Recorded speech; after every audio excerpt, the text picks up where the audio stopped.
जब बात की जाती है इंडिया में पैसों की तो बहुत बड़े बड़े ग्रुप निकल कर सामने आते हैं, जैसे कि Reliance group, Adani group, Jindal group. एक और ग्रुप है इंडिया में जो कि वर्क करती है ऑटोमोबाइल सेक्टर में, और ऑटोमोबाइल सेक्टर में ये वर्क कर करके ये इंडिया की थर्ड लार्जेस्ट ग्रुप है। और आज के इस वीडियो में हम बात कर रहे हैं बजाज ग्रुप की।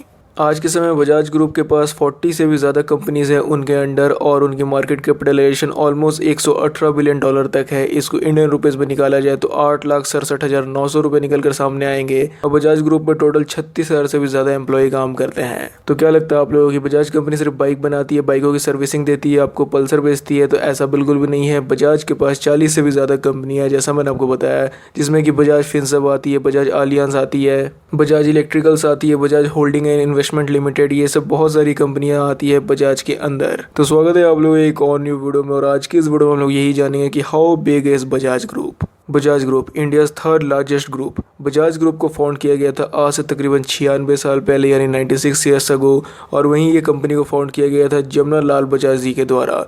बजाज ग्रुप की नींव रखी गई थी महाराष्ट्र के मुंबई में, और ये कंपनी वर्ल्ड की 4th लार्जेस्ट 2 व्हीलर कंपनी है, और साथ ही में 3 व्हीलर कंपनी भी है। आप लोगों में से बहुत लोगों को हो सकता है नहीं पता होगा, लेकिन बजाज कंपनी ऑटो रिक्शा भी बनाती है, जिसको कि हम लोग देसी भाषा में टेम्पू कहते हैं। आज की डेट में बजाज ग्रुप के पास बहुत सारी कंपनियां हैं, जिनमें से सबसे बड़ा नाम आता है बजाज ऑटो का। बजाज ऑटो ही इनकी सबसे बड़ी सब्सिडरी है जो इनको सबसे ज़्यादा रेवेन्यू लाकर देती है। साथ ही में लेकिन Bajaj company home appliances, lighting, iron and steel, insurance, travel and finance के भी सेक्टर में काम कर रही है। अभी जब मैं इस वीडियो को रिकॉर्ड कर रहा हूँ तो बजाज ग्रुप के चेयरमैन थे राहुल बजाज। इनकी अभी डेथ हो गई अनफॉर्चुनेटली, लेकिन इन्होंने कार्यभार संभाला बजाज ग्रुप का 1956 से, और 27 अप्रैल 2017 को इनको लाइफ टाइम अचीवमेंट अवार्ड भी मिल चुका है। बजाज ग्रुप की स्टेक की अगर बात की जाए तो बजाज फैमिली के पास इनकी सबसे ज़्यादा स्टेक है। राहुल बजाज जी का नाम सबसे फर्स्ट पे आता था, सेकंड पे शेखर बजाज, मधुर बजाज। तो ये सीरीज चलता है बजाज फैमिलीज के ही स्टेक के ज़्यादा नाम के अंदर। बजाज ग्रुप की स्टेक की अगर बात की जाए तो बजाज फैमिली के पास इस कंपनी की ज़्यादा स्टेक है, जैसे कि राहुल बजाज जी के पास सबसे ज़्यादा स्टेक थी, शेखर बजाज, मधुर बजाज, और ये सीरीज चलता है संजीव बजाज तक। अगर बजाज ग्रुप की सभी सब्सिडरीज कंपनीज को मिला दिया जाए, इस ग्रुप के अंदर जितनी भी कंपनीज आती है, तो ऑलमोस्ट 60,000 से भी एम्प्लॉय ज़्यादा निकल कर सामने आएंगे। बजाज ग्रुप की कुछ सबसे बड़ी अगर मैं कुछ सब्सिडरीज कंपनीज का मैं बताऊँ तो बजाज आलियांज जनरल इंश्योरेंस का नाम आएगा, जो कि जनरल इंश्योरेंस और लाइफ इंश्योरेंस ये सब आपको प्रोवाइड करती है।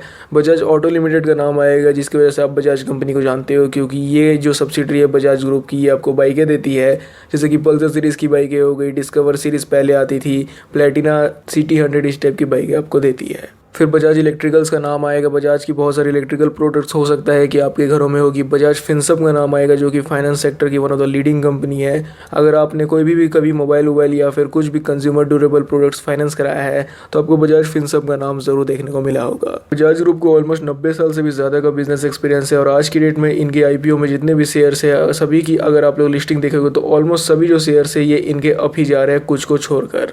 और आप लोगों को ये भी चीज़ पता होगा कि इंडिया में अगर किसी भी कंपनी को अपना गुडविल बनाना है तो सिर्फ अच्छे प्रोडक्ट्स देने से नहीं होता है, उसको साथ साथ सोशल कम्युनिटी वर्क भी करना पड़ता है, तब जाके वो कंपनी की गुडविल बनती है, जैसा कि टाटा करती है। कोरोना की सिचुएशन में आप लोगों ने देखा ही था कि टाटा ने कितनी फंडिंग की थी। तो बजाज ग्रुप भी कंपनी है, बजाज ने भी बहुत सारी सोशल वर्क की हुई है, जैसे कि हेल्थ केयर एंड एजुकेशन पर ये कंपनी काम करती है, वाटर एंड एनवायरनमेंट पर काम करती है, रूरल सेक्टर के डेवलपमेंट पर काम करती है, साथ ही में आर्ट, हेरिटेज और स्पोर्ट्स पर भी काम करती है। इसका मतलब ये है कि बजाज ग्रुप को जहाँ लगता है कि इस जो सोसाइटी का वर्क है, यानी ये जो पर्टिकुलर क्लास है, ये आर्ट के सेक्टर में, स्पोर्ट्स के सेक्टर में ऊपर जा सकता है, तो बजाज यहाँ पर भी अपनी फुल सपोर्ट दिखाती है। So like I told you, India में आप जितना चाहे उतना अच्छा प्रोडक्ट बेच लो, लेकिन अगर आप सोशल वर्क या बियॉन्ड प्रॉफिट के काम नहीं करते हो तो आपकी हेजीमनी और गुडविल नहीं क्रिएट होगी। तो ये बजाज ग्रुप की वो वर्क होगी जो कंपनी करती है बियॉन्ड प्रॉफिट्स की। अब यहाँ पे हम लोग बात करते हैं बजाज की उस सब्सिडरी के बारे में जो कि बजाज को सबसे ज़्यादा रेवेन्यू ला के देती है, and that is none other than Bajaj auto limited.